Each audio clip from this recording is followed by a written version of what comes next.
Hello students, welcome to our class. Our today's topic is all about real number system and integers. So let's get through it. So the first part of our discussion is the real number system and its subset. As you can see, we have the diagram here of the real numbers, and real number system consists of the set of elements called real numbers. A real number can be positive, okay, can be positive or negative. Or pwede rin naman siyang zero. Okay? So what are those? No? Also, hindi na naman dyan naglalaro. No? Pwede rin siyang maging rational numbers or irrational numbers. So this is an example of diagram of the subsets of the real numbers. So umpisahan natin sa pinakagitna. So which is the natural numbers. Natural numbers are the numbers used in counting things. Okay? These thus they are called counting numbers. So they are called counting numbers. And ang symbol na gagamitin natin for the natural numbers is capital N. And as you can see, the elements consist of 1, 2, and 3, and so on. Okay? So that is the first part. The second one is the set of whole numbers. Whole numbers is the union of the set of natural numbers. Ibig sabihin, meron siyang natural numbers and the number 0. So nadagdag dito si 0. Okay? So that is a whole numbers. Ang whole number, ganito yung kanyang symbol, and it consists of the elements 0, 1, 2, 3, and so on. And next one is the integers. Integers consist of the elements that are positive numbers and negative numbers include 0. Okay? So, that is the integers. Ang integers, ganito yung kanyang symbol, capital Z. The next one is rational numbers. Okay, rational numbers consist of the elements of these things, 2/3, negative 3/4. As you can see, these are fraction decimal numbers. Okay, so that is a rational numbers. And as you can see, pinakamalaking bilog sa rational numbers. So, ibig sabihin, integers, whole numbers, natural numbers are an example of rational numbers as well. So, kunyari, ito si integers, sakop pa rin niya si whole numbers tsaka natural numbers. Si whole numbers, sakop rin niya si natural numbers. Okay, ganyan siya i-represent. So, by the way, ito yung kanyang symbol. The next part would be irrational numbers. Irrational numbers is a real numbers which do not express as a ratio of integers. Okay, these are an example, the pi, square root of 10, square root of 2, square root of 3, and this 1.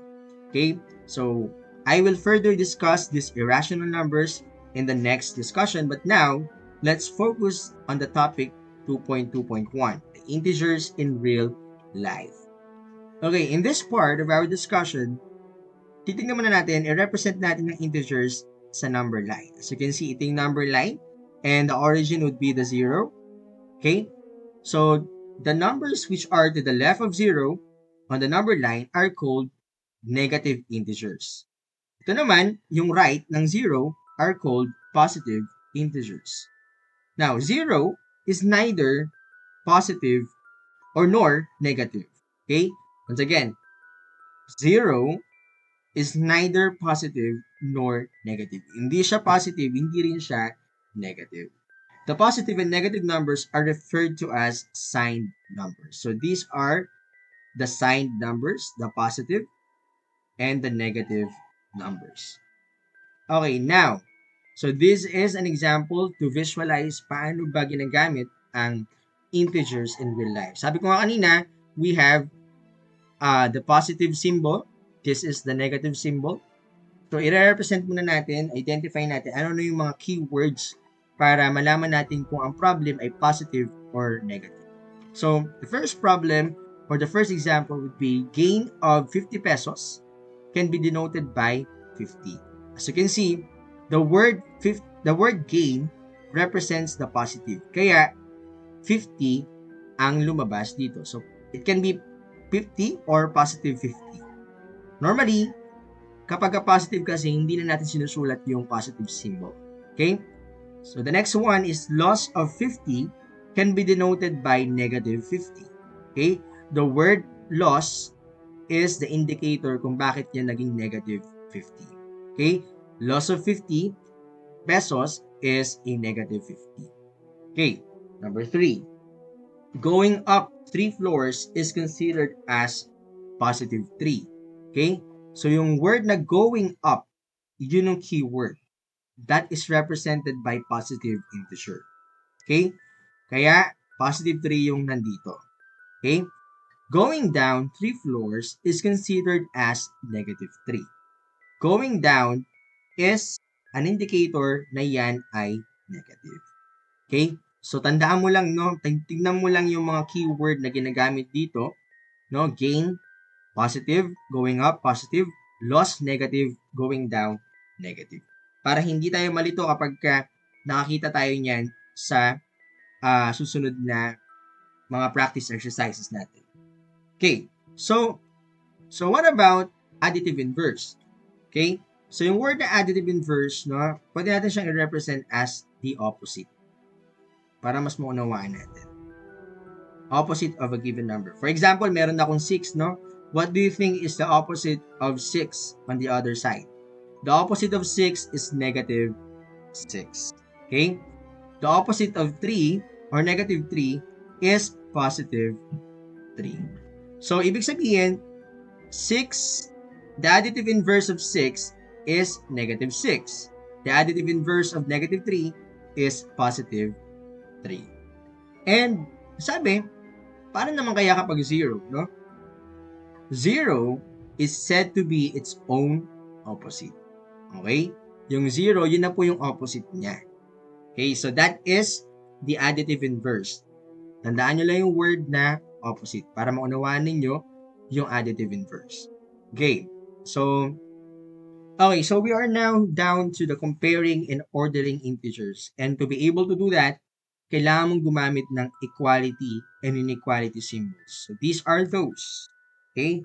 So, drawing na ako ng number line here to visualize ano ba yung number na mas malaki, ano yung number na mas maliit. Of course, right side are the positive integers, left side are the negative integers. Okay?